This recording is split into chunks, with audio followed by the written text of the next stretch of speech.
Okay, stream should be up. Any night, any day, let me take you away. All I need is just saying yeah. All right. Better nights, better days, when you're here with me, babe. Cause you're all that I crave, so I wonder, where are you? Okay, you guys, I am good to go whenever Don't hide you are. away from me when I need you most. And actually, what, just really quick, what do you think is protocol or like generally accepted about if you get in a new relationship, keeping sex videos or pictures of your exes? Do you think it's generally like you cannot do it? I mean, in theory, you should have enough privacy on your personal phone that they shouldn't know. Uh-huh. I definitely have photos of Like, my that's the ex. honest answer. Yeah. Will you That's ever true. throw them away though? No. Ever? I think She's like, I want recordings of me having sex at 20 when I'm 60. Exactly. I do think there's merit to that. I think that if it feels like a connection you need to like sever or like have some distance from, I understand deleting them. But I agree that like those videos shouldn't be things that your partner would historically see. Yeah. Unless you're in that weird moment like you're sharing an Uber and they're trying Yeah. to show you a shirt album and the next shirt album is That would never happen. right. That would never happen. Sometimes. Hello. Welcome to Override. Therapy Rebranded, where we're consistently inconsistent. Ding! Well done. That was stressful. That was one of the sounding. fastest one ever. That was well done. That was really sharp. You beat Rachel. You did. We've got Mycall Riley back. Bow, bow, bow. Bow, bow. Bow, bow. Happy to be here. We're so happy to have you. I'm ecstatic to be back. It's been a long You're our time. favorite guest thus far. Stop You it. bring the most No. energy. Actually. Y'all are my favorite podcast. So You could have your own podcast if you ever I'm want working it. on it. I'm just I'm working on saying. it. Hi, Gabe. Up to one day. Those ideas. One day, absolutely. It's I'm gonna here happen. for it. It's Tell gonna us happen. tell us why you're a model citizen and why you're here to join us today. It's Pride Month, It's Pride Month. and I generally am here for talk about gay things. You're a gay correspondent. I am the queer of Minneapolis. I'm actually not. Is there a queer of Minneapolis? There's a few people who would probably identify themselves that way. As the queer of Minneapolis? What does that mean? Is that even a title that a queer might want? Depending on the queer. Some of them are gay. There's also a spider coming down. That's so fascinating. Rachel's gonna have a meltdown. Is there a tissue over I there? don't know. I'll come Put in it and in get it. here. No, drowning it seems so cruel. Don't you want to drink your coffee? No, Oh, it's you can see it on disgusting. camera. Meow meow. Where? That's just floating? It's so little. No, it's not I just floating. don't wanna No, kill it's it. on a string or like No, a, right. I get. Yeah, I Oh mean, my God, in oh my front God, of you. oh my God. Just that's so wild. Gabe, will you throw it out? It's Yeah, on. where is it? It's on the coffee. Take the coffee away. Thank you. You don't want the coffee at all Thing? anymore? No, Here, I'll it's just clean it off disgusting. and I'll bring it back in. It's It nasty. was disgusting when I got it. Oh, okay. It's She got espresso and tonic water. I was No, like, people are into that kind of shit. ew! She And got it. I was like, Here's the thing on me.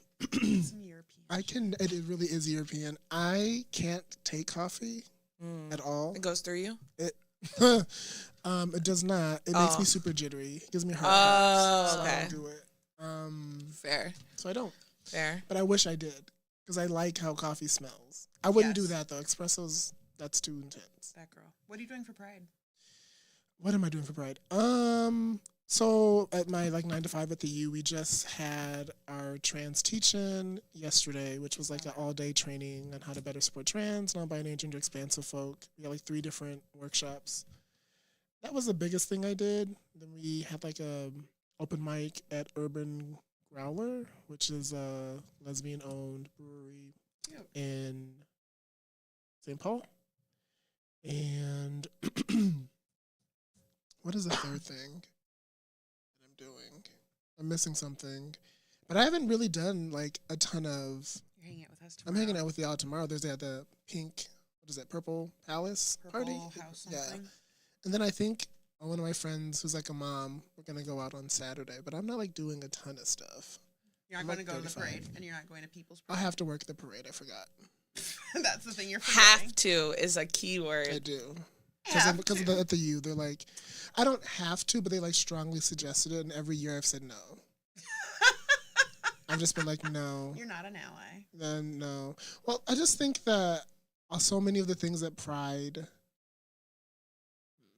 so many of the ways people engage with Pride, especially like in my 9-to-5 work, is always like in like I need to like give me a thing to show that I can, like that I am a good person to queer people.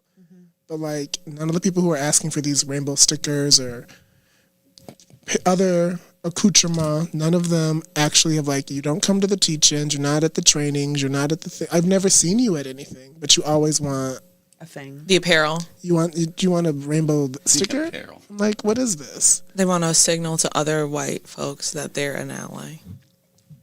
I'm gonna be gaggy. It's not even just white people asking me this. This is even other black and brown people too who are also still asking for this. And I think, not to get too deep too quickly, it's like, what, 5 minutes in, but I think that We're here for it. we as a society, especially like myself, like folks who like did equity work, have been doing equity work, we set it up wrong. We set up the practice to be like, you get a thing instead of like, this is now a lifestyle. This is now a thing you should be like It's a way of being. honing all the time. Like an athlete's always practicing, right? But we did it wrong. And I know why we did it wrong, because it's easy. Well, because the systems we were working in are going to water down everything, and also because we wanted people for buy-in. Yeah. And now we ended up now look at us. Where are we at now? It's not looking good.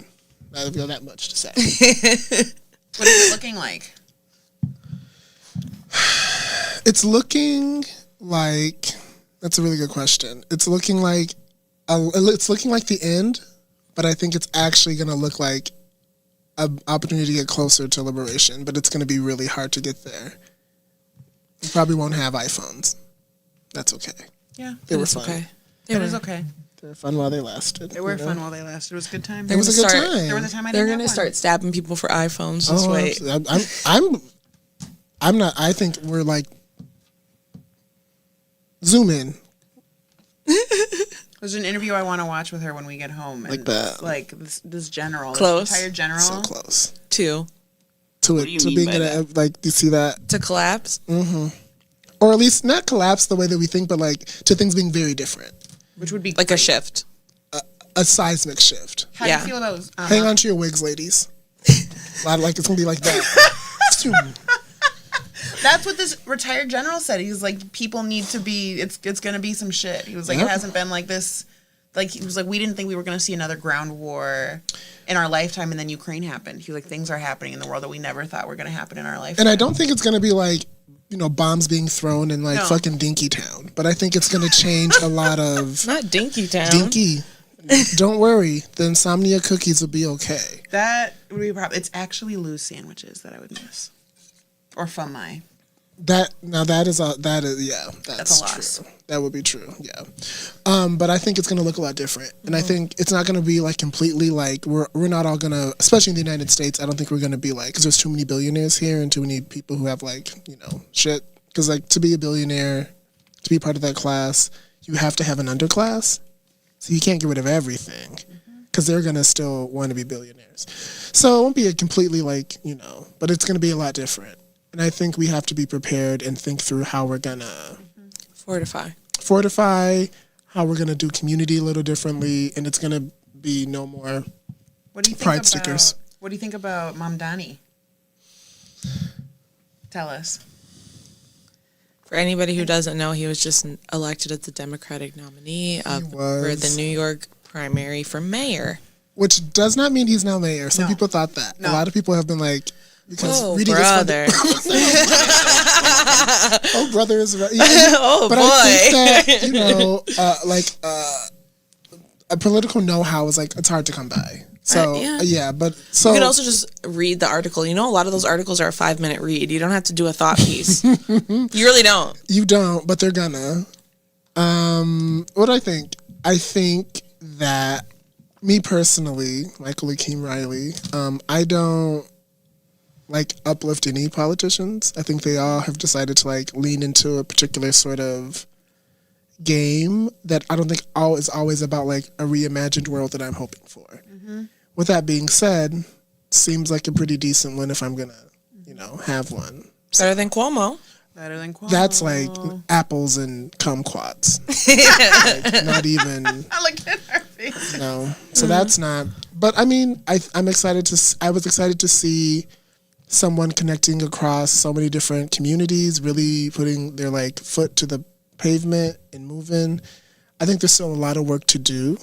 I think he has a lot of work to still do about a variety of things.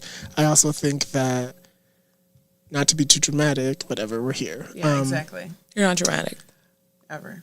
The ways that Maybe are sometimes. political, very It's often. like ever's a little far. That incident inside LaGuardia was quite dramatic.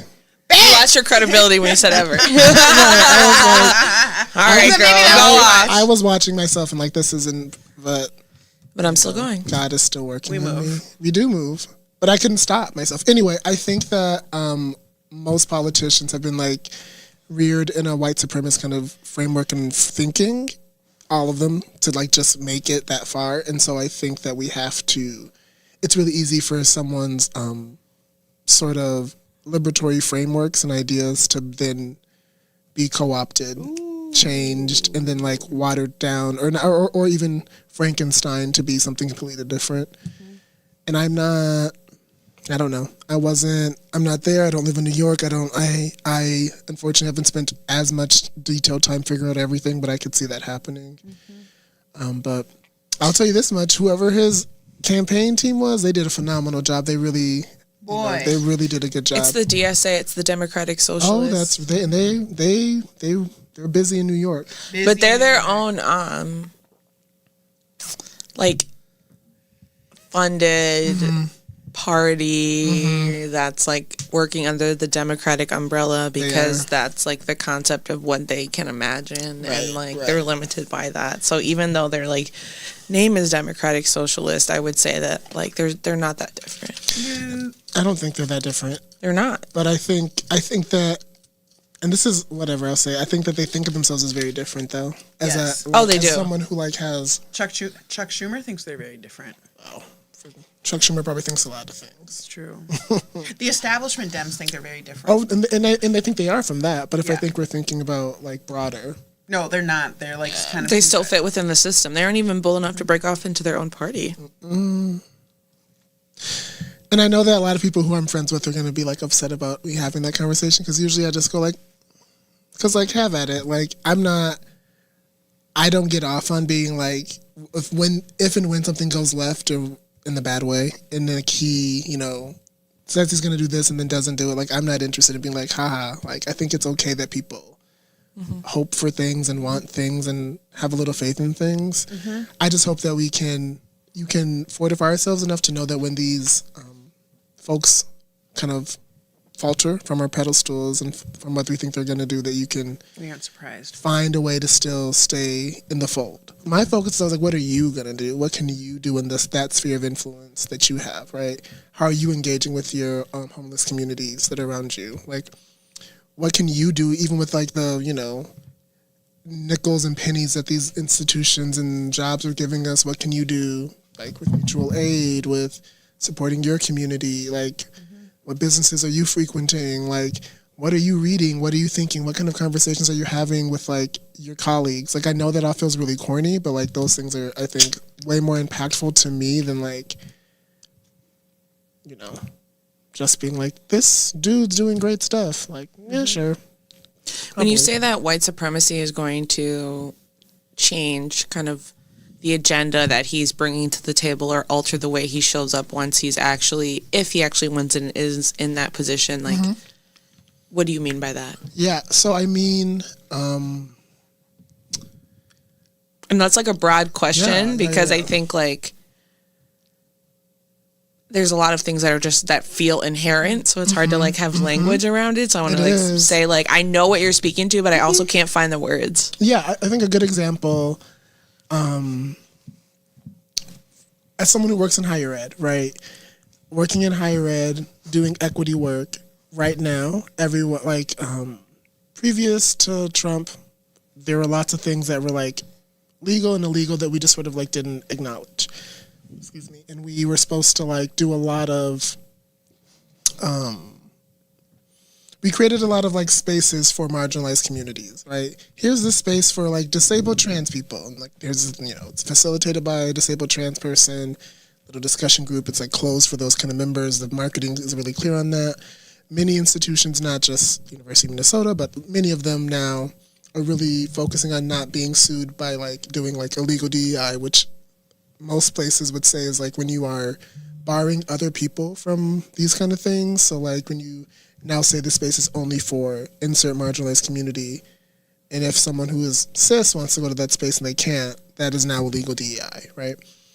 And it's going to connect back. And so now... It's already connected. Yeah. I want to pause on that for a second Yeah. and say, like, what do you think about the notion of illegal DEI, or like this notion that like there's something violent about creating a space that's just for marginalized groups? Because I think a lot of people who don't really like, I don't know, dip their toe into these waters, which we don't always have to explain everything for them, fuck them, but also You're funny. like it's true. Dip their toe in these waters, like don't understand. People who I genuinely want to understand, like why is that ridiculous? Because it's ridiculous. It is ridiculous. Yeah. I think the bigger... Break it down. Where we should start from is, right, if we're thinking about creating spaces for marginalized communities, right, we have to, if we're going to start thinking about equity, we have to then begin to think that there's, like, people who are privileged, people who have power, and people who have less. And the people who have more power didn't just, like, get it because, like, they, like, fell into it. They, like, structurally were able to create a world that they've been socialized and been even given power and capital and insert thing to have power other folks, right? And if we're doing equity work, right, we're trying to like shake that up, right? To give certain marginalized communities a space to come together or scholarship or whatever they need to like get themselves at a similar space they haven't been able to get to, right? And I think that a lot of folks like should feel like we need to learn how to be okay being like, yeah, this work being considered legal or illegal shouldn't stop us from doing equity work, and it has. And everyone's like focused on being like, well, no, we gotta make sure we gotta make sure you're not doing illegal DEI, when like it's okay, in my opinion, for us to if we're doing equity work to like really stick to that, no matter what the like government or other spaces are saying. Like we have to actually do it and lean into it. And I think a lot of people got into this work because they thought it was going to be fun, or they thought it was going to be uplifting, or they thought it was going to be like in vogue, because it was. We had, a black president for the first time twice, and Michelle Obama's here and she's dancing with Beyonce. Come on, Mycall. Everyone's so excited, and we're like, oh, and now we're thinking, even with COVID, even with the death of George Floyd, everyone's like, okay, we're going to listen and we're going to learn, and it was in vogue. It was popular to do that. But just because it was popular doesn't mean it actually, was always going to be that way. And I think a lot of people kind of jumped on and was like, cool, okay. And now they haven't realized. I'm like, are you still invested in that? We didn't make an equitable world yet. So you got to lean into that. And I think it's, me personally, I know that the federal government's like, that's wrong. Yeah. And I'm like, you are not my litmus test for what's right or wrong. Yeah. Just because something's legal doesn't mean we have to do and exactly. Going back to the whole notion of like when you're in institutions in this country specifically, like you have to, there's always, regardless of whether they allow you to do your agenda in the institution, at the end of the day, like your agenda can be pulled at any time because it's not 100%. The core value. And so like for the U, why don't you want to be sued? Because that costs money to fight that. Exactly. So the core value is money.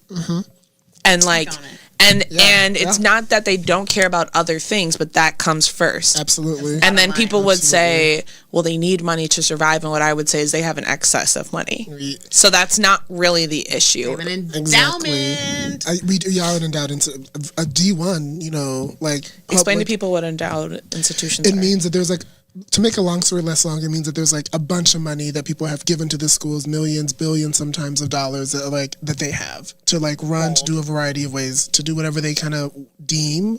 And the U and many schools are endowed, and yet still are dealing with a lot of these things because well, this is like getting into like maybe into the weeds of these things, but like because a lot of these schools have always been connected, even with their endowments, to federal funding for a variety of reasons. A, because they want to keep that endowment and not do nothing with it, or keep it to do some other nefarious things. Yeah, to help a lot of these rich people just put it there, and they're like, you know, to like give it to them, but that money's still like connected to them. So yeah, but to answer the question you asked earlier, because I know I started talking about higher ed, to like what's a way that we could see like I can never say Zohan's last name right. I want to make sure Mamdani. Mamdani, did I say it right? Mamdani. Mamdani, excuse me. I never say his last name right. An example of something that I think could be like lost is one of the things I think he's really invested in is those like government-run, state-run grocery stores. Yeah. That would be a lot lower priced, so that people would be able to have access to food, and to like people could live and have a little bit better of a life instead of living in these sort of like food deserts or food apartheid kind of spaces. And I could see very much that like what that vision is, not like, okay, yeah, let's do that, but like the prices they'll be a little lower, but not as low as they need to be, because they're like, well, then we're just giving it away, or that's like, what's the, you know what I mean? Like, it's so easy to now begin to think about the money and all of it. And what and undermining, what are people going to be getting? Like, what quality of food are people getting? Like, it could just be any type of fucking food given to people. Like, and undermining the grocery stores in the area. Like, people also don't want that, because if you're charging half of what I'm charging, then I have to either change my change it, or I have to lose like a whole demographic. I'm sure they'll still have people who are like, ew, I would never go to the state grocery store, but they're gonna lose like that kind of group that was stretching to go to the local store. Yeah, I mean, I was just in New York like a month ago, and I spent a lot of time with one of my besties, Vanessa. Shout out to Vanessa. And she's from Washington Heights, so we went up there because I've known Vanessa my entire like adult life. She wanted to show me where she's from, so we were there, and we were getting up to Washington Heights because it's a trek, right? We saw so many people like who were like, you know, these like, we're in these historically predominantly Latine black communities, and the kind of white folk who were kind of in those spaces, none of them had bags of groceries from the grocery stores that are there. They're taking the 45-minute, 50-minute train rides to go to a space like Trader Joe's, right? Which is a lot cheaper. And I'm not like, you know, don't like Trader Joe's. Yeah. I'm as in my financial recalibration, I'm not above like an Aldi, I'm not above a Trader Joe's, but like those other grocery stores in those neighborhoods are starting to close. And a lot of the places she was like, she's like, oh, that used to be there, and that's not, because a lot of those places people can't afford that, but they can afford to have a lower price point, and even though it takes like 45 minutes to get down there, like they're gonna do it. And I could just see that kind of complicating this notion of these like, you know, for the community grocery stores, because like things, it's so much more complicated. And I know he knows that. I don't want to act as if he doesn't have plans. I'm sure he does.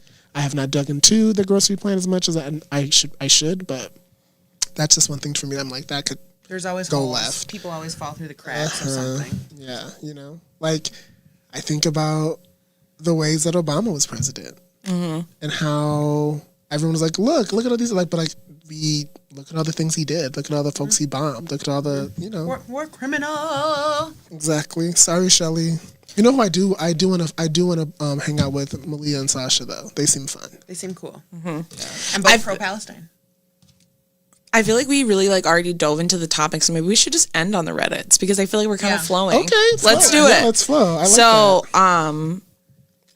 One thing that you brought up in the notes that I thought was really interesting was like, let's see, queer communities and anti-blackness on the margins of the margins. Oh, sure. This is fun. Yeah. So I just think this is relevant during Pride Month too, because I feel like in this if you aren't in queer spaces, like I don't feel like you have any, and I would include me in this too, honestly. It's like it's harder to have discernment around like what's happening inside of the community. But one thing that I've been seeing is like it's very clear that people don't feel like they have equal power or equal level of marginalization. Absolutely. And that's not always acknowledged, it seems. 100. I mean, you know, this is my third queer office I've worked at. I was at Syracuse University when I was getting my grad work. Doing my grad work, I worked at DePaul for several years. I opened up the LGBTQIA plus resource center there. I know at the U. And so I've like been sharing space, uplifting queer communities, advocating for queer communities in institutions of higher education for some time. I'm not new to this. True to this. I'm true to this. It's something that like, you know, I like to say that I'm like the other gay for pay. And I like that. It's fun. Because I am actually just gay. Like, you don't have to pay me. There's no rate.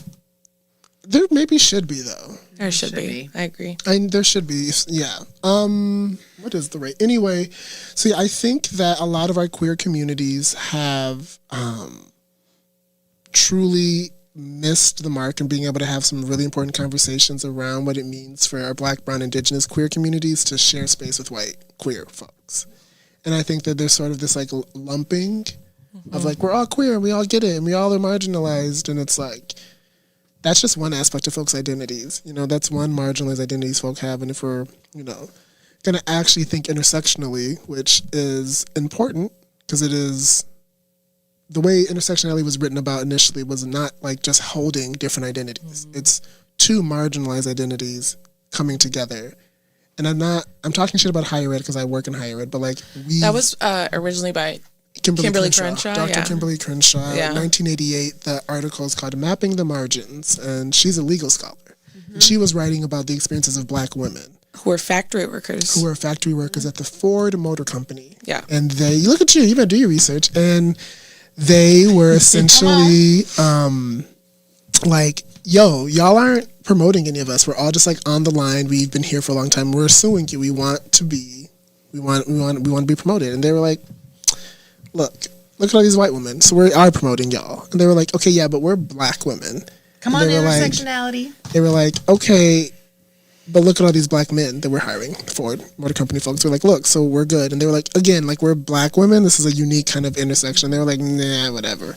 And that's what happened. And so many folks like myself, many folks like really leaned into that. I will name that intersectionality has its flaws as a theory. It's not perfect. It is really rooted in like oftentimes in a U.S. specific sort of framing when we like kind of extend, when we start thinking about race in more global ways, you know, it becomes more complicated and in some ways and simplified in some ways, but I read somewhere that it can't be applied to white people's experience, intersectionality. I've heard that too, and like sure. I mean, I also think that like I do think there is intersectional experiences if someone is like white. Well, whiteness that can't be intersectional because that's like that's a privileged and powered like an identity with more power. And the intersectional experiences has to be about the Black femme, or it's just about communities that are marginalized in both ways, and that marginalization coming together. Right, being queer, being Black, so. You can think about being queer and being disabled, but then when you incorporate your whiteness into it, that's not, now we're not doing intersectionality. Those identities intersect, or I would say like interplay with one another, but they are not intersectional. We're not using intersectionality in the way that Dr. Crenshaw was sort of writing about it. Yeah. It's kind of taken a life of its own though. Yeah. As it always does. As it always does. When I say a life of its own, like I have met so many people who are just like, I'm intersectional because I'm blah and blah, and I'm like, what? Did you read that? Like, did you read the article?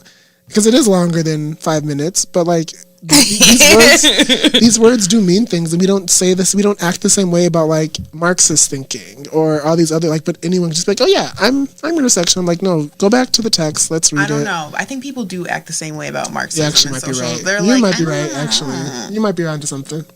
They be throwing shit around, but you're right. No matter what. Yeah. So I don't know. I think that especially right now, like in a lot of, there's so much targeting of queer communities. Like I sort of just like, we're all in the fight. This is tough. And like, ugh, and I'm like, it's been tough for some of us for a long time. Like one of the things that's been really hard for my job is that, or just in my life, is so many people are like, can you believe this is happening? And I'm like, oh, yes. Yeah. I'm like, my mom is from like the deep South. Like she's told me stories of fucking Klans members and having to get off sidewalks. Like, you know what I mean? Like, yeah, I can believe that. You know what I mean? I've seen my family members fall through the cracks from the crack epidemic, right?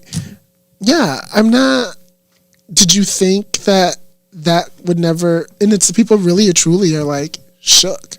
They're really like, I can't, and a lot of queer folk, they're like, I've had so many folks, so many students, so many community members, I can't even get out of bed, or the opposite, all they do is just like doom scroll. Like, I want people to be informed, but like, I think there has, and I'm not going to be like, touch grass, because I think it's more complicated than just touching grass, although putting your phone down is nice, maybe drinking a glass of water, putting on some, looking at the sky, because your eyes probably hurt from all those blue lights. And I think touch grass matters because I think part of the goal of touch grass as an adult is touch grass so you can feel the emotions. Because I feel like you're distracting yourself when you're doing the phone thing. Like, putting yourself into like fight or flight mode by being scared all the time rather than in your emotional state where you process is like intentional to avoid your feelings. So that is the value of touching grass is like put your shit down and feel your feelings, be present to your body and what's happening right now, because you should, like, should is the wrong word, but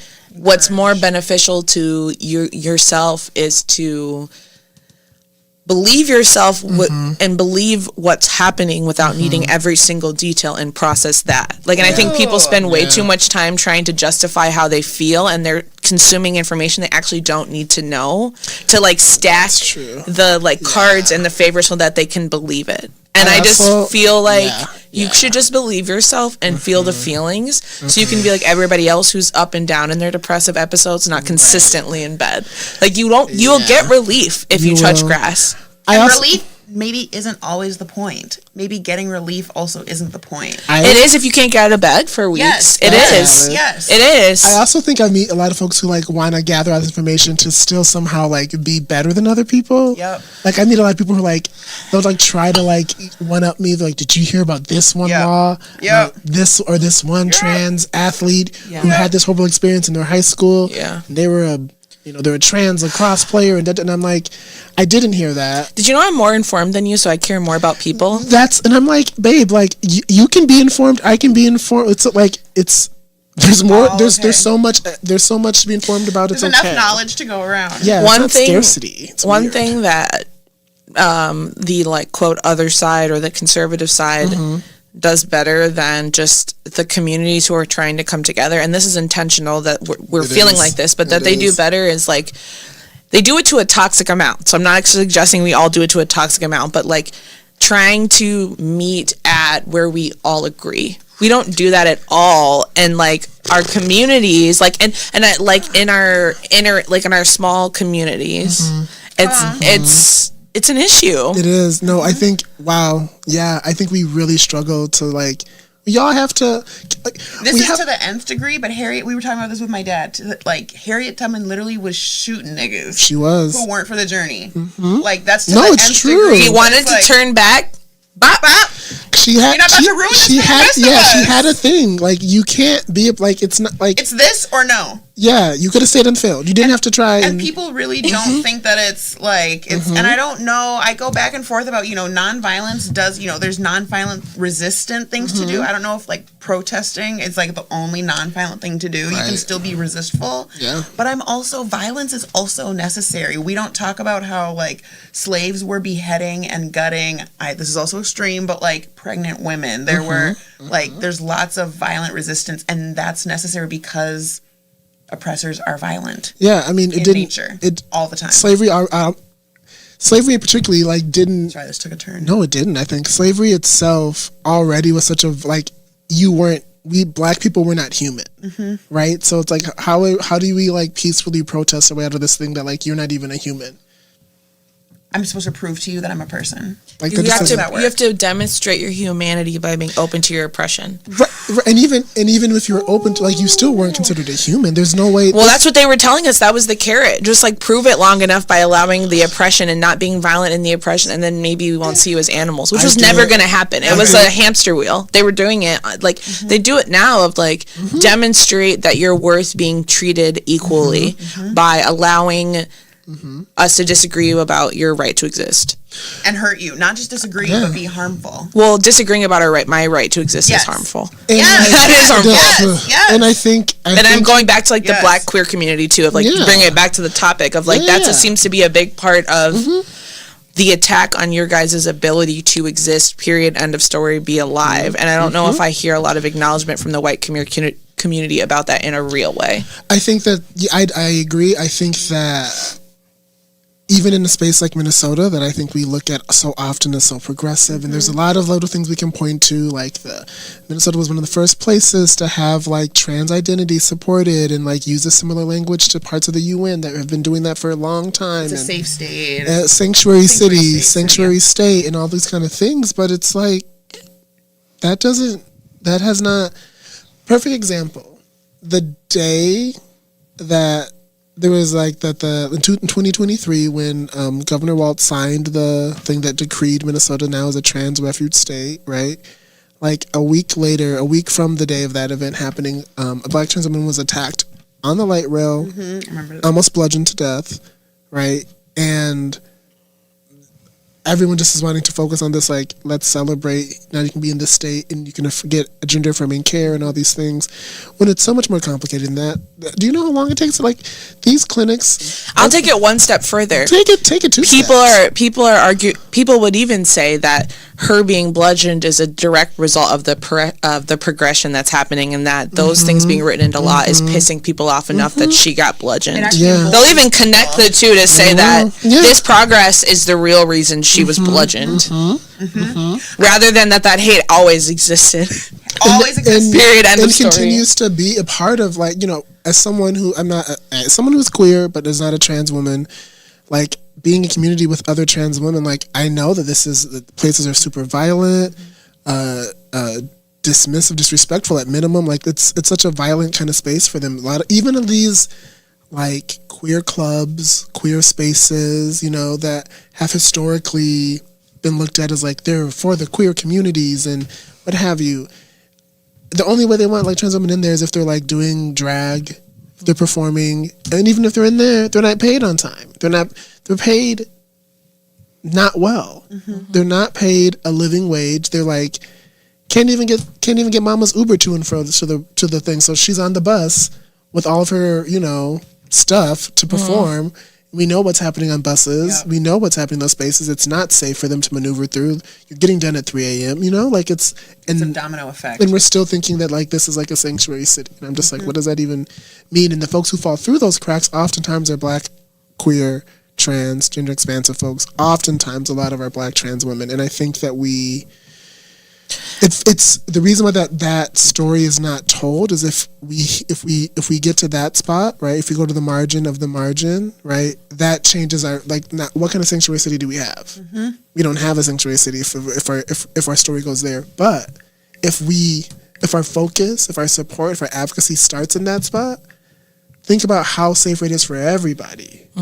But we don't want to do that. If you start from the back, everybody else becomes safe. I think the issue, though, is that there's a scarcity mindset. So people would be like, the people who already have or feel like they're in reach of having. I think there's a huge swath of people who feel like there are one or two good decisions, in quotes, or lucky moments, in quotes, from being in the other category in a positive way. And so I think part of the issue is people don't believe, there's a scarcity mindset. People don't believe if you start from the back and work up that it'll reach them. Because they know how bad it is back there. They don't want to admit that, but they know how bad it is back there. And if you go all the way back there and start up, it might take a really long time to get to them, and they're actually not willing to deal with that. Even though they do it the other way all the time. We're not going to forget about you. We're gonna we'll start here and then we'll trickle down. But they are closer to the upper, like, they're closer to they perceive themselves, they're actually not. They're not. They perceive themselves as closer to the privileged position than the person all the way at the bottom and in the back. And so they're trying to negotiate their spot because they believe that there's not enough. I have a client who is a white trans person, and they work in a space with other queer people who are not trans but are like lesbians and gay white men, and they talk a lot about how when they bring up their issues, trans issues, they get a lot of blank stares, or they get a lot, and they're an older trans person, so they're not surprised, but they came from a state that wasn't safe and moved up here, and they are surprised that there are attitudes here that, you know, that are from queer and gay people that are not very progressive. And they're coming from a state that is less progressive, so they were kind of shaken by that, I think. Jarred. And I think that, for me, I've moved away from thinking anyone's identities mean anything other than they have that identity. Yeah. I can meet another black queer person dressed just like me, nails just like me, mustache, whatever. Mega. Like woman's blouse. And they could literally be a Trump supporting, ICE calling We saw it at our jabroni. pool the other day. Did you? Yeah, it was crazy. What happened? No, somebody it was definitely a queer man. I don't know if he identifies as a man. He probably does if he's in the MAGA movement. Probably. He probably thinks he's one of the good queers. Yeah, what are they called? Log cabin Republicans. What is that about? I have no idea. I actually, just kidding. I know what it's about. It's wanting proximity to power. yeah, I They thought you think meant they're the getting name. in proximity to power. Who's the famous one? The little, there's like a little... kind of black one. There is a black one. There's also white several one, too. white ones, and I don't know their names because I try not to engage with their content, but I know what they're talking about. So if you were to break it down, like what in your personal experience has felt unsafe, not supportive, whatever adjectives you want to use when you're in white queer spaces? A couple things. I think one thing is sort of this flattening of our experiences that always feels like super unsafe. Like I'm like I can't even bring my whole self here if we're already just gonna act like we've had the same experiences. Well, it's a cue you don't get it. Say it one more time. It's a cue to you that they don't get it. Oh, 100%. I'm like, okay. Like if you're just like we, and I'm like you are still a white person from, whatever, wherever you're People from. clack you a different way. Yeah, like we're both queer, we're both here, but like your whiteness has colored your experience in a very particular way. Then my blackness, my queerness have like colored my experience in a different way. And I think they both can exist in this mosaic. Like one isn't, more queer than the other, whatever. Like it's just they both can exist, but I think that oftentimes wants to like simplify them. Oftentimes because I think the ways that white queer people have been taught to engage with their queerness is to be like, make it so it is not like just a marginalized identity, but to be like, it is like what you've experienced as a black person. Yeah. Particularly that. And I'm always like, who taught y'all that? And like, can I bop them on the head It's with also like something? I feel like starting conversation. in millennial, some Gen X, like there has been something specifically in like quote liberal spaces, middle class spaces, specifically in the Twin Cities. There's been like this trend to how can I separate myself from whiteness in some way, and so using their queerness to try to separate themselves from whiteness, which means like you don't get it. And the thing about it is, and I feel like I've talked about this before, like the reason why I'm so passionate about this is like I've done it very differently before, right? I've had a white partner who I would oftentimes vouch for. Yeah. And like, I know that we're going to get to it, but there's like, I've done the things where I'm like, this white queer person has read the books and they've dated me for several years and they know how to do, and all those things. And it doesn't amount to anything. And like, they're still a white person. Just their being in that space impacts it in so many different ways. And I would be like, again, this is many moons ago, but I'd be like, no, like this is, you know what I mean? And slowly I started to think more about it and more about it. And I think, I wish I would have been better at being like, maybe you just need to come to this. So I used to go to this party and I used to be a part of this collective called Party Noir in Chicago. And shout out to Ray Chardonnay, shout out to Nick. They are the founders, 2/3 of the founders of Party Noir, and my ex and I were at that all the time. I styled them. They're the first folks who were well known in the city that I was wardrobe styling for. It was a really beautiful time, But here's my little, and Peter, you didn't know Peter. Maybe you did. Peter, blue eyes, I didn't meet Peter, blonde but I've heard about hair, Peter. From Duluth, Minnesota. This big, Would you say he's considered very desirable in the community? Oh, absolutely. Yeah. One of the things we don't like to talk about, and let's fucking go there. Yeah, let's go there. So many of the black queer folks who are the most loud and vocal about Are what? Want a white boyfriend more than anything. So many of those folks who are in those activist spaces with me, who this party's literally called Party Noir. We're invested in, and sometimes Black men too. Cis black men too. That too. So many of these black queer men. Before anything else, yes, they can do all the things and post all the things and share all the like, you know, black love was revolutionary, blah, da, da, da, da, da, da. But when it came down to it, I've seen the way they would engage with me, with other black folks who were there, and the way they'd engage with Peter. They gonna choose that white boy? And they would be so excited. Were they looking for validation, do you think? I think they want validation. I think they want proximity to power. Yeah. I think that they want, because whiteness is so alluring. They just like, let me grab that. And the ways the white people in those spaces, and they highlight themselves and kind of peacock themselves to be the safest. Right? And it's through so many, it's a lot of things said, but it's just in their embodiment. It's in their relationship to other black people, right? You know, like a lulling. It's kind of like a siren song. You're like, oh, this is actually safe. I'm gonna like, and the next thing you know, you're gone. And it's so wild because I should really. There's so many examples of like these black queer folks who I know everyone thinks of them as this like so down for the cause, who like they saw that little white boy, they saw that they were with me, and they're like, I can get that. Oh wow. I can get, especially because in so many queer spaces you aren't monogamy, right? So monogamy isn't even like, you can try and get with that person because we're not even all practicing monogamy here. Yeah. We're all open to a lot of things, but what you are open to was whiteness, and that's what you wanted, not. And it's really, and I sometimes do you still think struggle. they have that internalized feeling where they genuinely find him more attractive? You know what I mean? Like, of like this notion of like, or I have a question after that. Do you think that they're lying? Like, you know what I'm saying? Like, yeah, are they genuinely more attracted to him because like that's what they've been socialized to believe is the best kind of man? I think that it doesn't actually matter what the white person looks like if they are able to exist within those spaces and have enough of the markers of like a safe white person, they'll do it. Got it. So that I don't think it matters much. Like, now if this person is like stunning, like hegemonically attractive, temporarily able-bodied, all those kind of, you know, even better, but I don't think it doesn't matter that much. Okay. I think it's just like, how close they can get to whiteness to do it. I would argue too that even like with an added being a white queer person with like saying, you know, you're disabled or whatever, that makes you more desirable in some ways. Maybe. More desirable in terms of like there's this kind of like adding of this of kind of, I don't have language for like this. Complexity? Yeah. I see what you're saying, but I think why I push back on it a smidge is because I think that a lot of times a lot of people who are invested in activism who are in these spaces are great people. Yes. Maybe are going to identify themselves as activists. I'm not interested in like putting people in that label or not, but I think a lot of them actually are like trying to just be cute. And so I think if you're trying to do something super aesthetically, you actually maybe won't want a disabled partner. Yeah. Because that like colors in a negative way, like, you know. What you're trying to put. What about mentally ill partner?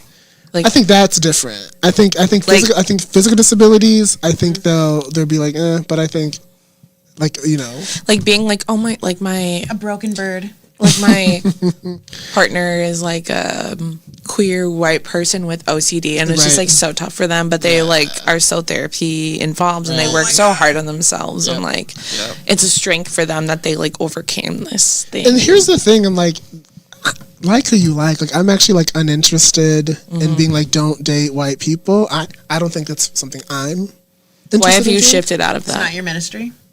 I think I have too much trauma from like that 11-year relationship. And what was the biggest takeaway for you out of that in like in terms of dating a white person? Yeah, a racially specific way. Excuse me. What was my biggest takeaway from dating a white person? I have one if you want to think for a second. I think I have a couple. I think go one ahead. is that there is no like whiteness is bigger than the individual actions that person can do. So like the books, the teaching on the self, you know, all the things that like it's just a thing. It's just a thing. This person is still white, and we do live in this world that is still engages with white people in a particular certain way, and it doesn't matter. There's no you're in a racialized relationship. You can't bell hooks your way out of this one, babe. Ooh. You can't critical race theory. You know, you can't. You know. This is still what it is, and that's why I think I would engage if I would have, you know, now I would do it very differently, but now I don't know if I have the energy to maneuver through that, especially right now. And I'm happily in a relationship with a Black queer man now, You are, and yeah, that's you are. I am. But that's like, that's what if he gets, I don't know, abducted by an alien? I'm not gonna act as if. Yeah. No, actually, I don't think I have it in me to do that anymore. I think I just did it for a long time, and I think it just like, It's a lot of hoops. yeah. And the ending of our relationship was like really complicated.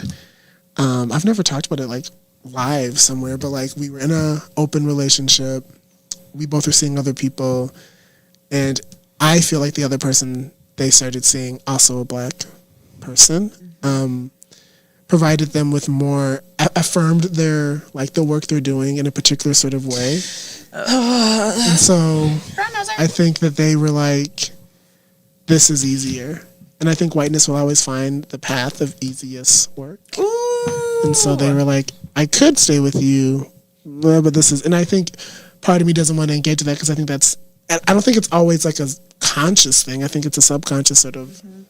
Well, feeling pushed at times can feel like you're not being accepted. And so it can show up like surface level as like I'm dating a person who makes me feel accepted and celebrates the things that I celebrate in myself rather than being challenged in these ways that makes me feel like I'm constantly failing, even though I just feel like I'm doing so much as a white person for Black people. Exactly. And so it's just like, I should have left at this one moment. There's this one moment we were in a fight, oh God. my ex and I, and they were talking. I said something about them not doing enough around their whiteness, and they were like, let's say Jay, that's not their name, but they were like, Jay said that I'm like one of the safest white people they've ever been around, and that you can be so hard on me, and da da da da. And I remember because that was his other partner. Yeah, well, they weren't partnered yet, but they were dating, and they had intimacy like a partnership. They did, yeah. They were pillow talking.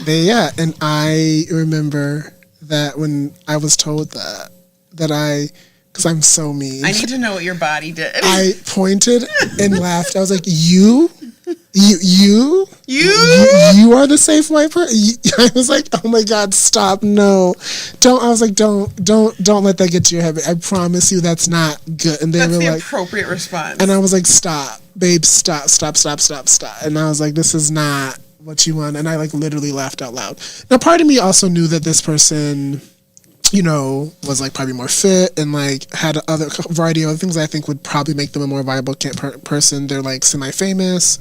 Yeah, I know how people. You're not trying to minimize their value, but that was a core part of why they chose us. So I remember when I hindsight's 2020, but I think when they started hearing that, I think I should have said, well, let's figure out how we're gonna split this rent because we're gonna have to call this, but I didn't. Yeah, and I want to be clear that I didn't, even as this was like our breakup was super violent and not physically, but just like super intense and just jarring for me.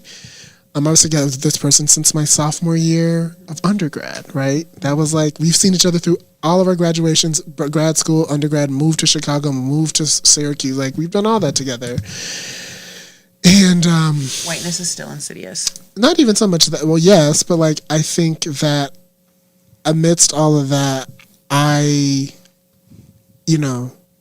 it was ending, I didn't want it to end. Of course not. I was like, please, let's work. Even though I knew, right? I was like, you have this other Black partner who is going to provide a lot of things that I know you're going to like, that you're going to take. Because are they still together?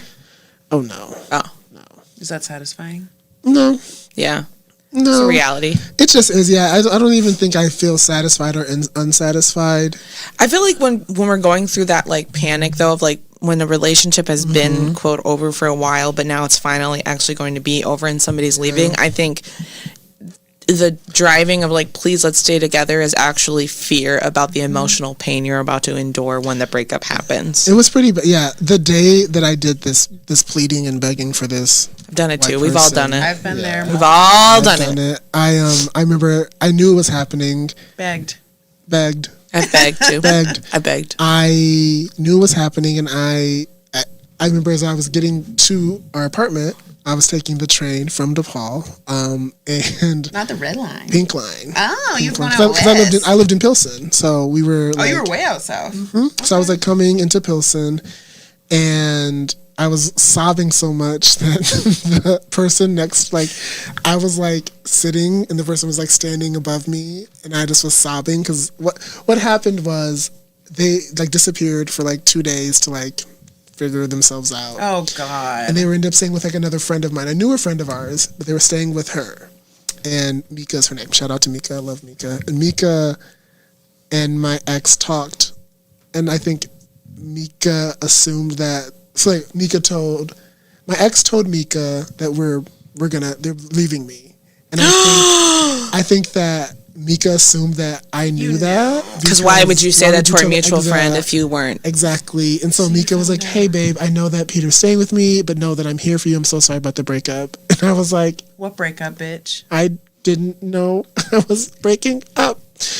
And Mika was like, "I am so sorry." So I just was sobbing on this train, and Stomach drop. the nice woman was like, just like gave me her like pack of Kleenex and was like, I'm sorry. Aww. Very rom-com. It was very rom-com, and I like sobbed all the way there and like walked in the thing. We had the super intense conversation, and If it was a real rom-com, your current partner would have handed you the Kleenex. It would have been your meet cute. Well, they were so like the thing about it that was like it was that one, and then my next partner, and then my current partner. Like I'm a Libra, so I'm always gonna be Partner, somebody. baby. Yeah, but it was. Yeah, I think that relationship really helped me understand how clearly, like, you have to make the decision to deal with all of that if you're going to date a white person. And I think You can't opt out. I don't know if I want to do that. That's fair. I don't think I want to do that. That's like I did it once. It was so traumatic. Yeah. I think that You did your time. I did pay the cost to be the boss. I'm so happy to talk with Black queer people, to be in those conversations with them, because as someone who's done it, and this is just I've done it. I had a partner before that person. Yeah. Who was white. Like I've, you're funny. I've done that. So like I've done it, and so I'm really happy to hold space with like other Black queer folks if they like maneuver through that. Yeah. Whatever way they need to maneuver through it, but Not for you. not my ministry anymore. I feel that. Good luck to everyone doing it. Yeah. Be blessed. Love and light. I feel like the last topic that I really want to cover before we get to the Reddits is Tyler Perry. Oh, I know it's not as hot as it was last week, but I think it's still relevant. And thank you so much for being flexible last week. Oh, we don't even need to go into it. Great. Love Perfect. it. Tyler Perry. If you could summarize Dear. I've seen too much. I have to take my glasses off. You've seen too much. You need I've to seen too unsee. much. I just I need you to summarize. I need you. I just need Mycall, everybody to summarize. know that I cried for 90 minutes today, and my eyes they hurt. I've literally like. You don't. I know you've cried, but you look good. Thank you. She looks I was very moisturized. After I cried, I washed my face. I put some Aquaphor on, and I took a 3-hour nap. 3 hour. That's a good nap. That's a. Knock the fuck out. I hope you like. That's a cleanse your something- spirit I nap. hope you eat something really good at some point today. If you haven't. I want to. I have some banh mi in the fridge that I like picked up, but I wasn't ready to eat. So I Lose. think. Nope, it wasn't Lose. It's IFO and. Oh, they do a good job. Yeah, They do. I feel on University. Those are good. Those are And good. I'll go good. to Asian food in St. Paul is the way to go. That's the only thing St. Paul has over us, and that's all I have to say. Mexican Yeah. food. They also have. No, they don't. I disagree. I disagree. Lake Street? Yeah. I'll Lake Street. square up. Kevin's. Tacos El Kevin. Albert Tacos El Kevin is fucking fabulous, but also all the fucking West St. Paul Mexicans. Listen, all of my Mexican cousins always tell me to go over there. There's actually, and they also say there's actually a place in El Burrito Mercado. Edina. Yeah. Yeah, That's what they it's a say. gourmet taco. It's called gourmet taco. Is that what it's called? I don't know what it. My mom goes with delicious. It's all called El Camino. That's where they go. El Camino is so good. It's That's not what like I a do. restaurant. It's like you go in and order, and like you can sit. El Taqueria Hacienda in Richfield is also really good. Is that the one off of 66? Yes. Yeah, that one is actually really good. Fire. And then Oreo across the street. Fire. I haven't been yet. Oh, you have to go. I've been trying to. Oh, you have to go. It's One giving day. date night. We should go. Let's have should a go. date. Yes, please. Okay, Tyler back to Perry. this. What do you want me to summarize? I don't just even want know. you like before we jump. The in, I allegations. just want to hear like a tag. Like what when you read this before you Wait, dove in, what was your thought about this? Before you got information, what I was the thought to said- your brain? I'm often reminded of a quote By Maya Angelou. by Maya, rest her soul. No, I'm gonna let Maya sleep. Abuse of power should come as no surprise. A wise woman told me that, and I keep that in my back pocket all the time. And as someone who's been able to lead more things, and as someone who strives to continue to lead things, keeping that in mind to make sure that power differential is never there. That way, it's something that I really strive to do. And I don't know if Mr. Perry did. Are we surprised? From him specifically, not even about but like given. I think, no, I'm not surprised. I don't think I am either. Unfortunately. I'm oftentimes not surprised by an abuse of power this way. I'm not surprised that there's a lot of people saying that this is just, Hollywood taking down a black man. And I'm like, I don't know. I think we just have to admit that this person has done something really violent and egregious. And what did he do? I don't know if it's names because it is a little less. It was in my head, and it's it fell out. But essentially, Mr. Perry was Mr. Perry was Senor Pepe Perry was sending lewd and lascivious messages, and has engaged with like touching and in kind of making one of a colleague and a cast member of one of their shows, touching him, touching his genitalia, touching his butt, getting in bed with him, sending pictures. And then when this kind of came up, they were like, no one's going to believe, the typical kind of language after that. Yeah, like that. If you do exactly. And it started, I think, like several years ago at this point. This is a white person? This is a white guy. He's a white man. And the other one is a black person. See, I haven't heard about the other one, so maybe you might be more tapped in. A colleague, I think, is a black person. Oh, I didn't. I've only heard about the white man. You would know what you would. I don't know his name, but he's like. I'm gonna look at my phone. Person. Keep talking. No, so yeah, it's just. I think that someone like Tyler Perry, who does have a lot of capital, does have some power. Not all the power, obviously, but some power. I think again, whiteness is such a. You have to scrape to it. You're gonna get to it no matter what. And I think also thinking about Tyler, it's funny because I think we also talked about one of the times I was here, Tyler the Creator. So another Tyler, which he also put out a new special. No, that's Gerard. Gerard did. Oh, Gerard, I haven't watched it. I didn't know he did. Yeah. Anyway, that's who I want to sit down with. That's actually, that would be the person I'd want to have a nice chat. Put me on your show. We could have a nice talk. The reason why I brought him being white is because I feel like it adds to the black conspiracy theories online about people trying to take him down, and that this was a ploy by Hollywood to stop him from the Jews. And I'm like, the Jews. I'm also like confused. I'm like, Tyler Perry, makes fun of he has he's been he's not doing anything particularly special right now. He has all his little movies that are now on Netflix with bad wigs and Taraji P. Henson looking sad, and I think that I also think he, like a lot of queer folks, I think about Tyler Perry. I think about is he openly queer? No, he's married. Yeah, it's like you said queer folks, so I was I was gonna say like Andre Leon Talley. Like I think a lot of these queer men. Frank Ocean probably. Pulled up the ladder after him. Not even pulled the ladder up. I think they all seem lonely. Yeah. I think that when they reach that kind of power and they reach that kind of space, Gerard Carmichael too. I think it's lonely for them. And for some reason. It's only performing for whiteness. Yeah, I think they feel like they can only share that loneliness with white men. Well, they all also have specific, you mentioned Andre Leon Talley, and especially. They all have a specific relationship to a specific white person or a specific white kind of institution, which is Vogue or Netflix it kind of isolates them in a certain way in order to keep that proximity. I do think that Tyler's probably going to be just fine. Yeah. And I don't think he'll probably end up in jail. I think they'll probably settle out of court. Yeah. And I think I also don't think this will be a stain on the reputation for him for people who consume his content. No. When I think all of them are just thinking that he is being... vindicated. Yeah, he's like, the man's been out to get him for a long time. They forgot him.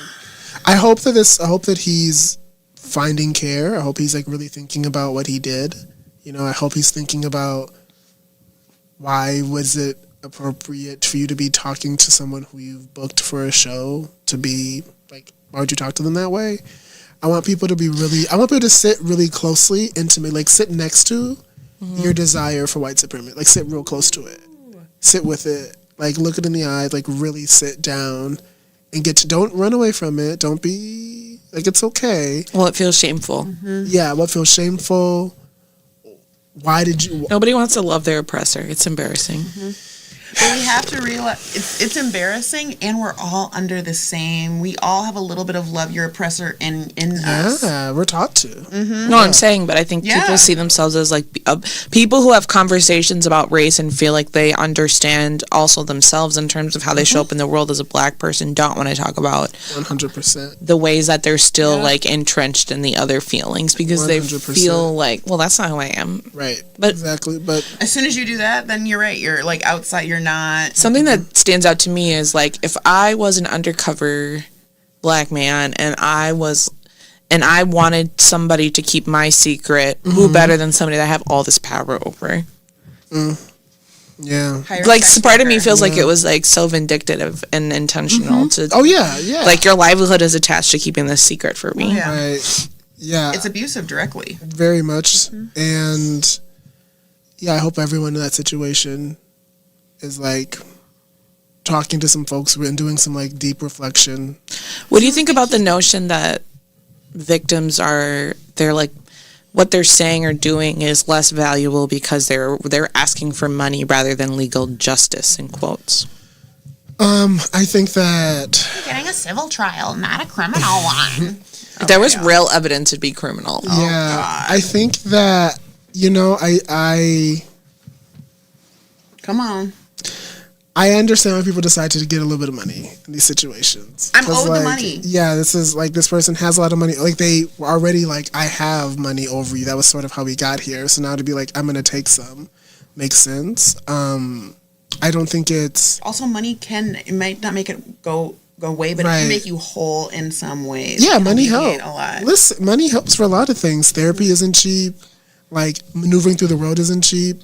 Like I understand why people want to do those things. Like it's probably pretty difficult to work or keep a job at this time. Who wants to bring you onto their set when there's so much rigmarole around you?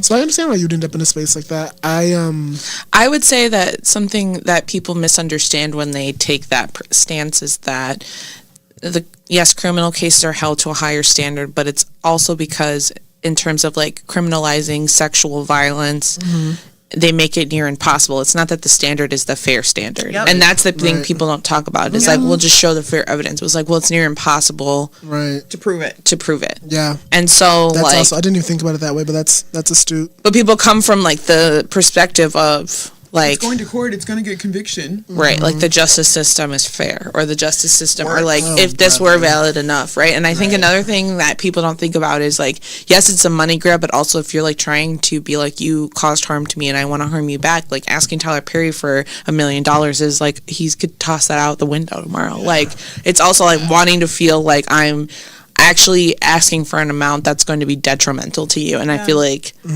people don't think about that piece. And Yeah. like, yeah. I think you all touched on this because I'm a fan before I'm a co-host or a guest. We love it. Excuse me, but I thought y'all did a really good job on the Diddy episode talking about when people get so rich, they just Yeah. like sort of just want everything, Yeah. and anything, and I think that was kind of present in this too. I definitely think you lose touch with reality, and it's Yeah. not just the money; it's the distance from. I think people stop treating you like a full human when you have a certain amount of 100%. money, and you lose touch with reality slowly over time. Like, Yeah. I think even like with a lot of money that happens, I even know people who aren't rich who just are like have a lot of followers on Instagram. Have you ever met someone who's like Insta famous? yes, Clout and that's And like it. shared space with them? Like Yeah. they become very weird. Like they don't really know how to like maneuver through the world. So let alone if you have a bunch of like followers or clout or They're used to having parasocial relationships. parasocial relate, or also just like everything is like an affront to them in weird and really unique ways. Y'all as both as therapists, I'm sure just knowing y'all, you maybe have seen yeah. Feel Yeah. it. So let's go to Reddit. Let's do it. Let's read them. Yes. I actually think that first Reddit that we're going to do is going to align a lot with this conversation. It's a good segue. I kind of like that we did this way first. This It is was fun. nice. I like doing something different. Clear it up. Yes. Period. Okay, first Reddit. How do you vet a white person when dating? Oh dear. I've never thought about how strategically vet strategically vet a non-person of color when dating in order to know how compatible we'd be in certain scenarios. Ooh, that was written poorly. You did not read that poorly. That was written poorly. Yeah, sorry. No, you didn't do anything. It was them. I was like, what? We're missing some. I think you would say it. I've never thought about how to strategically vet a non-white person of color when dating in order to see how compatible we'd be in certain scenarios. For example, how they react to friends saying something problematic, where they think about my well-being before going to more narrow-minded spaces. What questions do you tend to ask, and how do you navigate these discussions? You got it. So I chose this because I feel like, I think this is an interesting topic. I think the notion that you could vet a white person and as I'm reading it, a lot of things are coming up, but I'm curious what's coming up for you too. I agree. I'm like, what is, like, if you feel like you have to vet somebody to date, I feel like that's kind of like a weird way to go about it. And vetting a white person to date, it's the wrong way to go. I feel like you're out of your bounds, babe. I think that they're trying to find like a white person who's not white. Like they're trying to be like this person's white. All that baggage is gonna come with it. Like I think you should maybe hope that this person's like, you know, y'all have invested in similar things, but like I don't think there's like a way to vet as someone who did try and vet. Yeah, you know? I think so. What I was thinking when I was reading this is that the way in which they want to be met by this white person is pretty superficial. So like if like how you feel about whiteness is that like your boundary is that all they have to do is check their friends when they say microaggressions in front of you and cut off friends who are openly racist, then I think you could vet a white person to see if they are capable of doing those things. But I think that's like a very superficial way to look at like building intimacy with a person who's white and like how whiteness will impact your relationship. I think that's like only in social ways. You're not really thinking about other aspects of the relationship. And that's not saying that you're like terrible for that, but like if that's what you're looking for, you could definitely quote vet that. Does that mean that those things won't come up? They'll definitely come up. They'll definitely come up, but are they willing to engage and have conversations? I think for me, like the question you should be asking yourself is like, if I'm going to date a white person, what do I need from them? And I think what you need from them is like insight, a clear understanding that their experience is different than yours and they're never going to get it. A willingness as a person to not be defensive and accept feedback, a demonstration of like that they're willing to change their behavior. Again, that's a lot of work. I don't know. That's a lot of work, but I think that's more the way to look at it than the check box. They have to be willing to be demonstrative about kind of this is not the right word, but kind of prostrating themselves in the name of what whiteness has done, what it can do. They have to be willing to like be committed to that idea. It's not a phase. It comes in waves, all these things. And so I feel like that's the piece. And maybe that's... Is that annoying? Is that person annoying to be with though? But I'm saying, I'm like, maybe that's annoying. And maybe that's not a fair ask for a relationship, is to prostrate yourself in front of somebody. I don't know. But I feel like for the conditions and to make it equity, not equality, and to kind of, you have to be able to kind of go there with your partner. I just think that if you're setting yourself up for failure, if you're like if you're like vetting them to like feel like there's like a checklist, like you're dating a white person, that inherently means a variety of things. It means that they probably have connection to people who are racist in a particular way just because of how whiteness works. And if you can't handle that, then don't do it. But they're waiting for them to be like perfect and putting up pedestals. Those aren't helpful.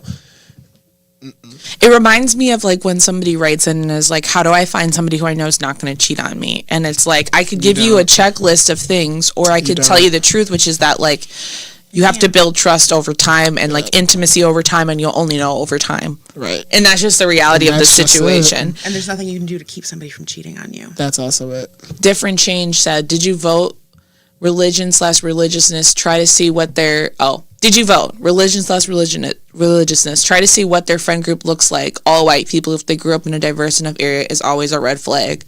Past exes, if they're all X-race, probably not the best sign. Overall, a non-person of color, unless extremely acclimated and adjusted throughout their upbringing, will struggle to understand your perspective. Unless extremely acclimated and well-adjusted. That alone seemed racist. It's the willingness to pay attention and learn as you go. That's the green flag for you. I would say keep in mind if they're okay with their friends being racist or etc. It won't work. They subconsciously have some type of judgment. So I was in a very serious relationship with a white man in like late college, first couple years out of college or whatever. And he actually had a friend group that was like said racist things to him about me, like when we first started dating, and he never told me while we were dating and just cut them off. And when I found out, you're nodding. You like that? I like that. That does something for When me. I found out later, You're pissed? it made me curious why they were comfortable showing up like that. Yep. And why him dating a black person was so surprising. That they had a repulsed response. I think the immature in me was like, wow, he handled that and took that off my plate. Right. Thanks, And I actually, you know, I'm not knocking that. Sure. I'm not knocking that, right? Like, he didn't sit me down and try to drag me into the emotional labor of, like, trying to ask him to do it or gauge my response to see what he was going to do. He just handled it.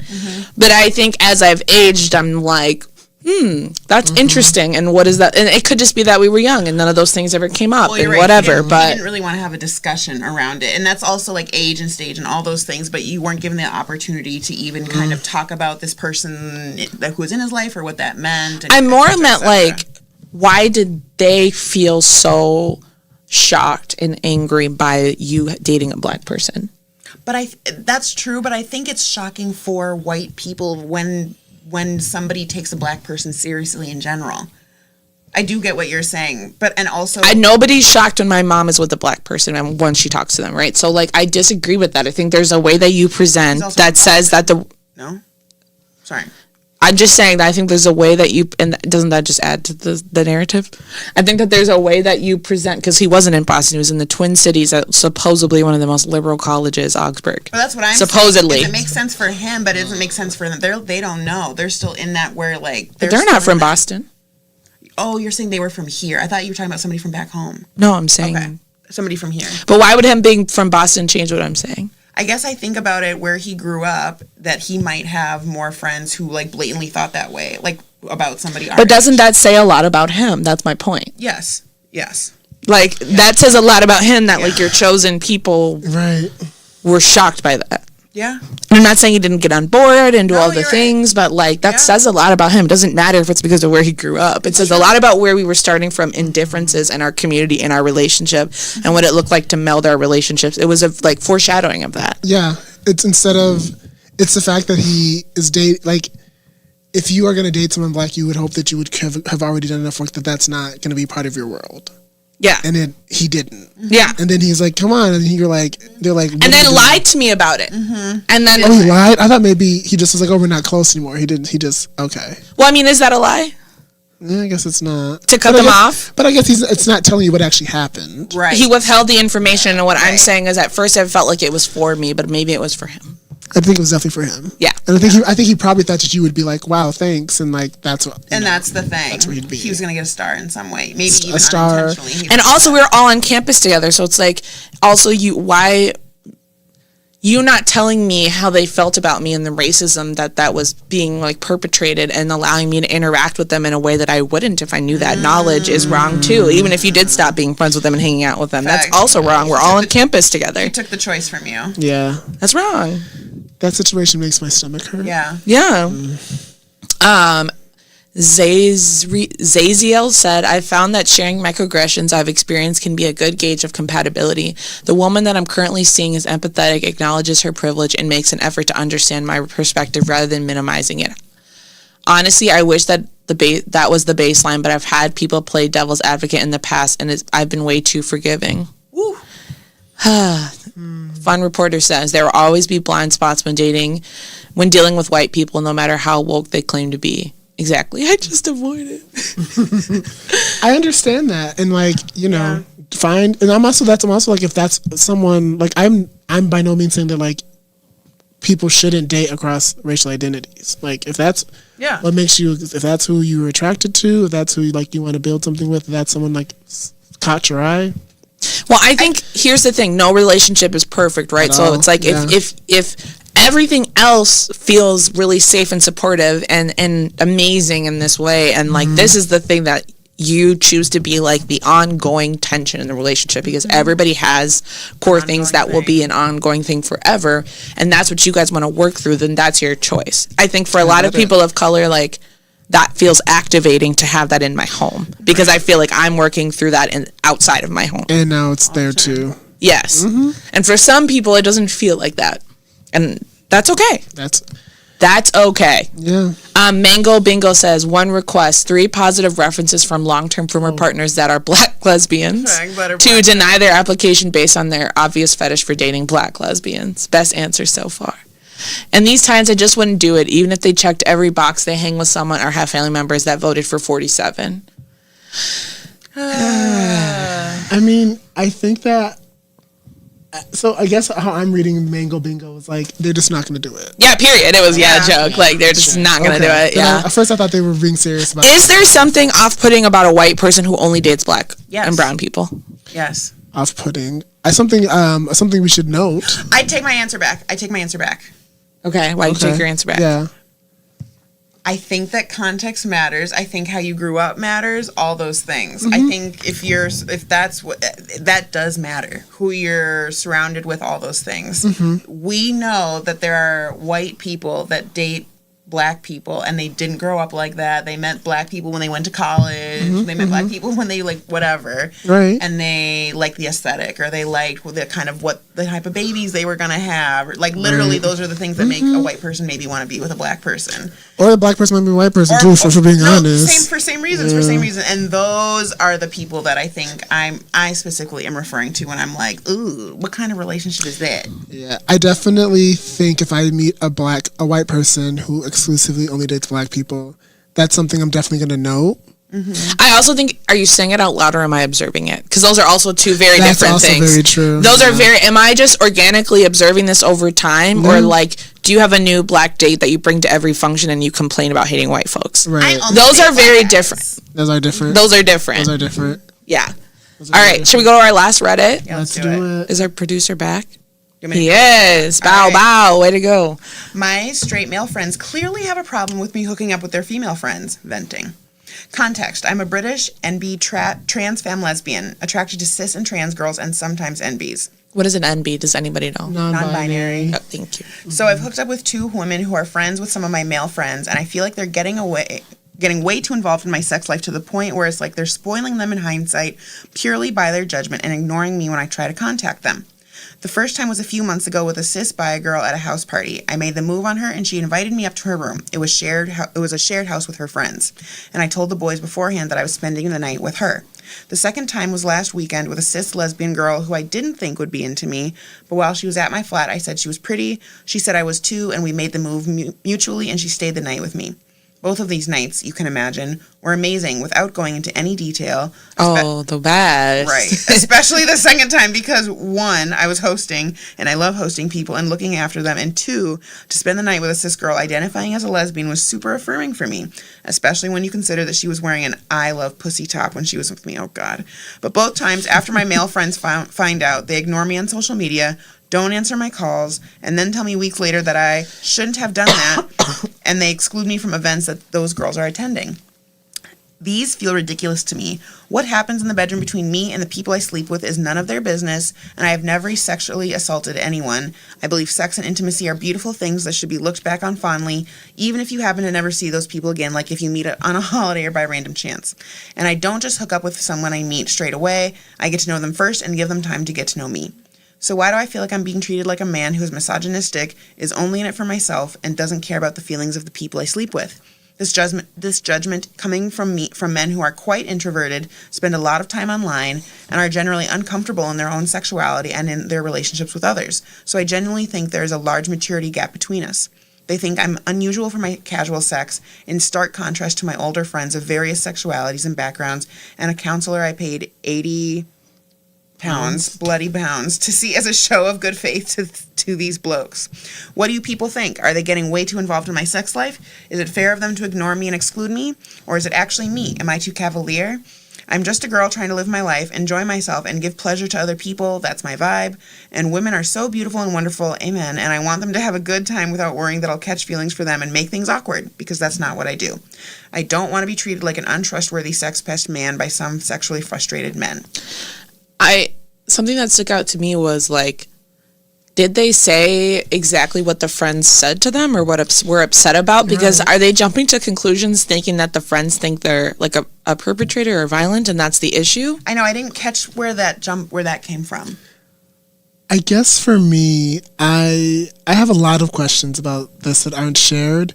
I wonder, because this is obviously just from the author's perspective, I wonder what else is really, there has to be something, I feel like there has to be more to the story than just they have hooked up with two folks, and every time that they're like pushing you away and stuff. I just don't think I just can't fathom that being the whole story. Is there a context to them being like, why are you hooking up with my roommates?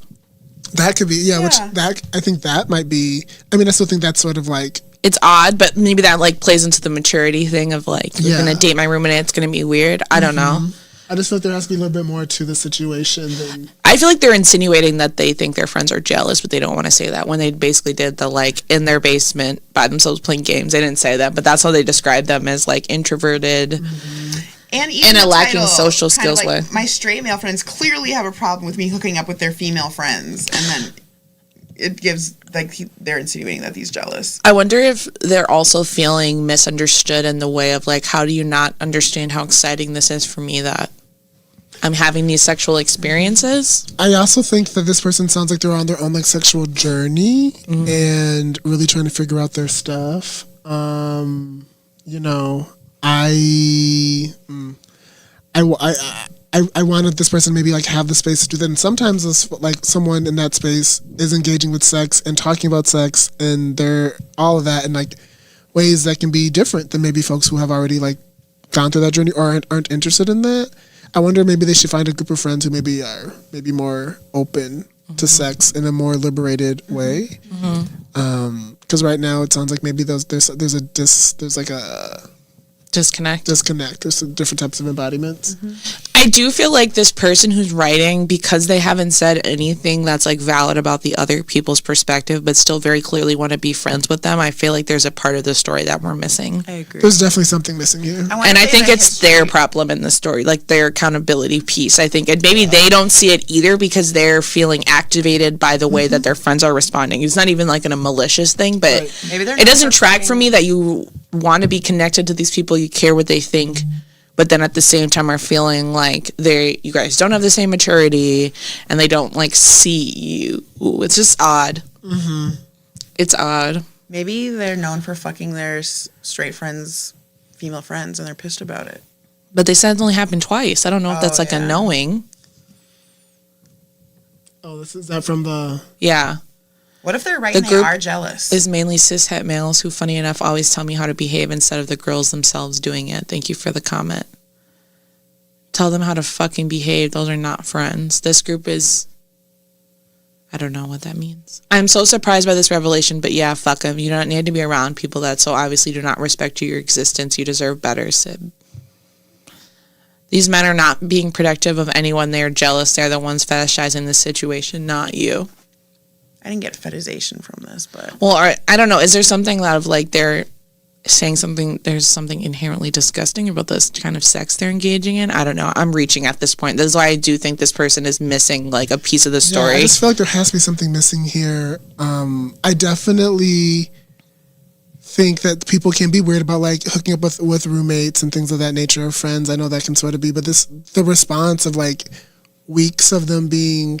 Because I understand being, like, kind of annoyed, like, you're fucking another one of my friends, like, but, like, not enough to not talk to you. That's dramatic. Oh, wait, hold on. It says, it's funny, original poster responded, it's funny you say that because one of them told me about the second girl and said she was a lesbian. I was like, oh, okay, like me. And he was like, well, she's a lesbian, Sam, so, you know, ... Looking back, that feels super transphobic coded.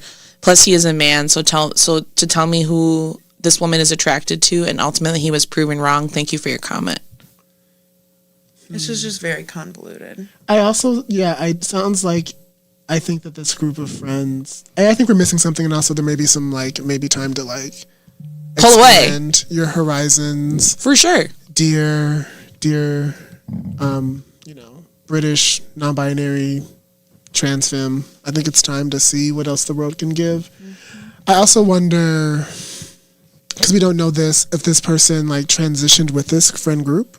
Ooh. Do you know what I mean? Whereas this person was Sam, I think that their name is Sam. Was Sam embodied differently previously as a part of this friend group, and then as they kind of came to their own, embodied, now differently, now is embodied in a more femme-centered way, now identifying as very differently, having sex with people differently. Maybe that's part of it, which is, if that's the case, then their friends really just, that's a lot on them.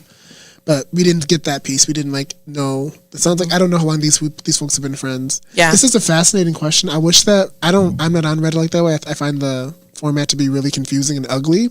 It is very ugly. It's very ugly. And as a Libra, I just can't. But I think I would love to see, if they respond. Yeah. Later. If they give us more context on this. I know they came in and out, the people respond. But now I want to see, what's going to happen in a year. Yep. TBD. Well, is it time already? It's time. We've been going. Oh, we have. We've been going. We did it all on the live. I gotta use appreciate the you being bathroom, you here. guys, so bad. Yes. Okay. Thank you for coming. Thank you for having me. I love having you here. I'm excited to be back at some point. Yes, please. Bye. God damn it, I can't find the fucking song. What's going on? There it is. A little late.